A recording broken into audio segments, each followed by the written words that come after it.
I'm Queen Natasha of the Indonesia channel in Jakarta, and this is your TIC News Break on the hour, every hour. Here's what's happening in Indonesia.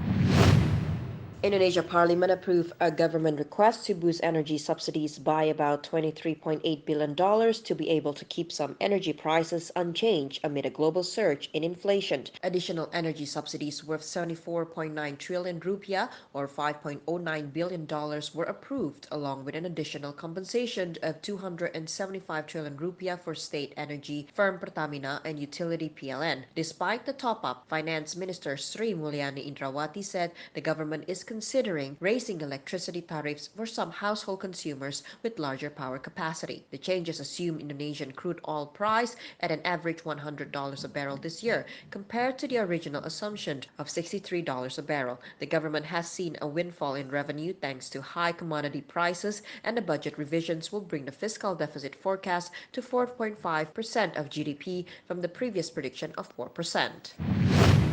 Indonesia will host a series of meetings for the 7th session of the Global Platform for Disaster Risk Reduction, which will be held in Bali on May 23rd until the 28th. The event will be hosted by the government and convened by the United Nations Office for Disaster Risk Reductions, UNDRR. This year's session will take place at a very important time, namely 7 years since the adoption of the Sendai Framework and more than 2 years since the beginning of the COVID-19 pandemic. This year's GPDRR will provide a good and timely opportunity to demonstrate the importance of international solidarity and cooperation, as well as to discuss ways to address risk triggers that can cause disasters both locally and globally. GPDRR is the premier global forum for discussing the Sendai Framework for Disaster Risk Reduction, also known as the Sendai Framework 2015 to 2030. The framework, which has been ratified by 187 countries, aims to serve as a global reference for reducing disaster risks around the world in future. In the financial markets, here's how stocks and the currency opened in Jakarta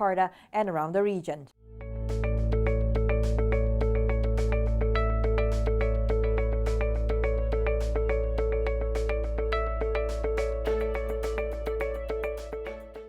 If you're heading to Indonesia or traveling within the country, here's the weather forecast for major destinations.